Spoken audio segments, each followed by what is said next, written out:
மீனராசிக்காரர்கள் யோக பலத்தை அதிகமாக பெறக்கூடிய ராசிக்காரர்கள் 3ஆம் இடத்தில் இருந்த குரு 4ஆம் இடத்துக்கு செல்வதை ஞாபகத்தில் வைத்துக் கொள்ள வேண்டும்.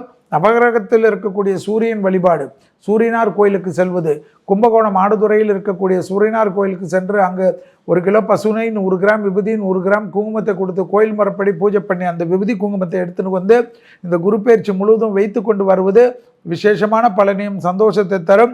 தொழில், உத்தியோகம், வியாபாரம், படிப்பு கண்டிப்பாக ஏற்ற பெறடும். தொழில் மாற்றங்கள் ஏற்படும். தொழிலில் இருந்த பாதிப்புகள் நிவர்த்தி ஏற்படும். படிப்பு தடை நீங்கும். அரசு கௌரவம் ஏற்படும். அரசாங்க உத்தியோகங்கள் ஏற்படும். அரசியலில் அதிகமாக ஈடுபடக்கூடிய ராசிக்காரர்கள் மீன ராசிக்காரர்களாக இருப்பார்கள். கண்டிப்பாக சுபவிரய பிராப்தம் ஏற்படும். கடல் கடந்து போய் செட்டில் ஆகக்கூடிய அமைப்பு ஏற்படும். ஜன்மத்தில் இருக்கக்கூடிய ராகு மாற்றம் பெரிய அளவு நம்பிக்கை ஏற்படும். மனதில் இருந்த பாரங்கள் நீங்கும். மன கஷ்டம் நீங்கும்.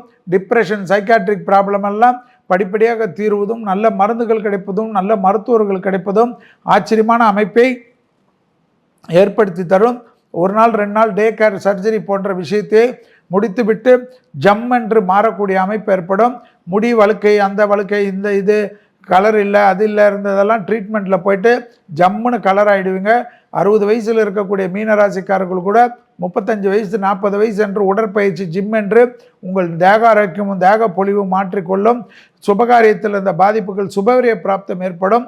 மீனராசிக்காரர்கள் இருக்கக்கூடிய வீட்டிலே நிலம் கட்டுவது, வீடு கட்டுவது, கல்யாணம் கட்டுவது, குழந்தை பிறத்தனம் ஏற்படுவது, எல்லா நல்ல காரியங்களும் உங்களுடைய ராசியில் ஏற்படும். ஜென்மத்தில் சனி வருவதனால் உடற்பயிற்சி தினமும் ஒரு 25 தோப்புக்கரணம் செய்வதும், ஸ்ட்ரெச்சிங் செய்வதும், முதுகு தண்டுவடத்துக்கு உடற்பயிற்சி செய்வதும், கழுத்துக்கு ஸ்ட்ரென்தனிங் எக்ஸசைஸ் செய்வதும் மிக மிக முக்கியம் என்பதையும், அதே போல் இரத்த பந்த உறவுகள், தாய் வழி உறவு, தந்தை வழி உறவு, பெற்றோர் பெரியவருடைய தேக ஆரோக்கியத்தை கவனமாக பார்த்து கொள்ள வேண்டும். அதிக ஆன்மீக கோயில்களுக்கு செல்வதும் அதிக ஆன்மீக திருப்பணிகளையும் செய்வதும் யார் என்று பார்த்தால் மீனராசிக்காரர்கள் என்பதை ஞாபகத்தில் வைத்துக் கொள்ளுங்கள்.